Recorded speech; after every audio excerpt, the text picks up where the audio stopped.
Well, hello, ladies and gentlemen. I'm here taking this video not necessarily for educational purposes, but I just thought this was interesting.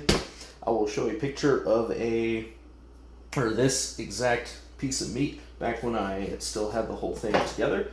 I have since taken apart bits of the scrap meat I'll use for stir fry and whatnot later down the line. Probably freeze it until needed.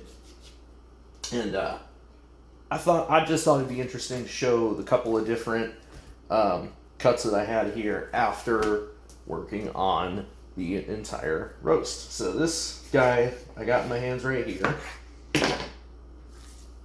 For some reason blanking on me completely.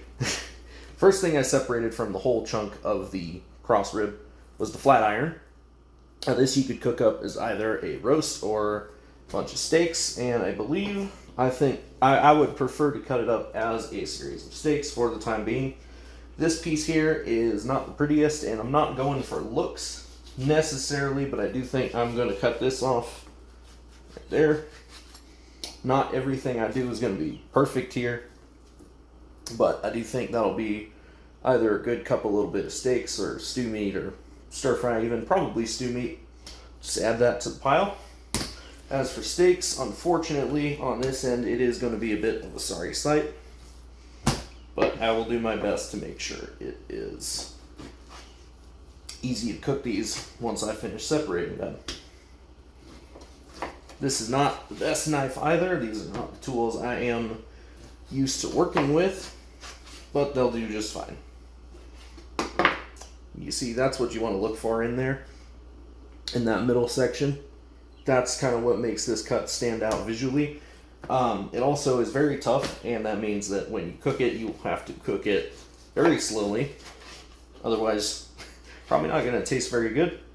It's going to look a little ugly, but obviously you cook it low and slow, season it, or cover it in barbecue sauce, whatever you want to do. These guys are going to be pretty good.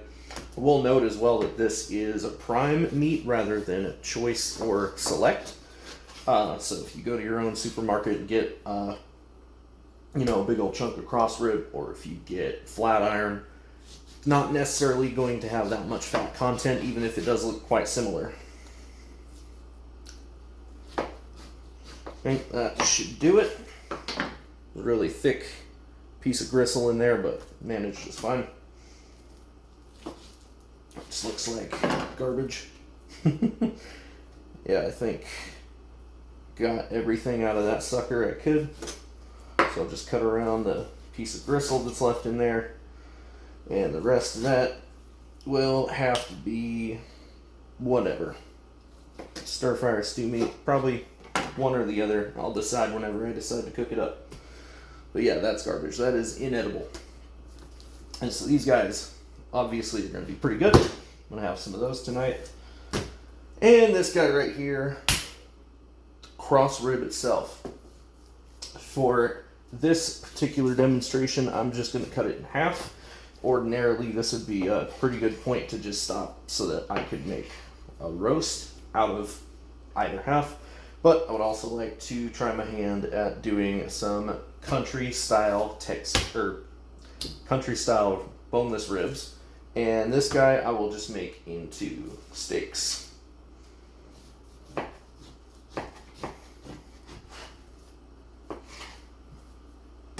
Again, this is part of the whole thing was prime, and might not look like this if you go grab some yourself, but I'm pretty happy with this.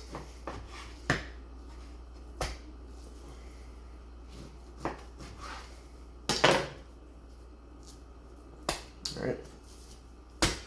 As for the Texas style, you might be shocked to hear this. It is a remarkably similar process.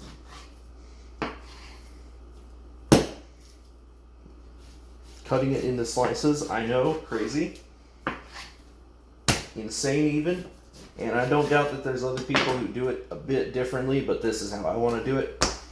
You just lay it out, and then cut it into the desired thickness and shape. Not perfect, certainly, but not too shabby, in my opinion. These are probably also best slow cooked somewhat, If you have a grill, that's obviously ideal. The oven, also not a bad way to go, and that's kind of my preferred method for the moment until I live somewhere where I can use my grill. This one's a little wonky, but I'll live. That one's also kind of wonky.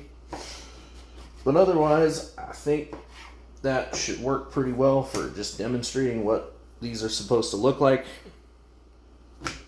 You know, nothing too fancy, but should turn out pretty good. I also did trim quite a bit of fat off of those just out of habit. Ordinarily, you don't necessarily need to. Some people really prefer the fat taste. Obviously, that is what makes beef pretty good anyway, at least a major contributing factor.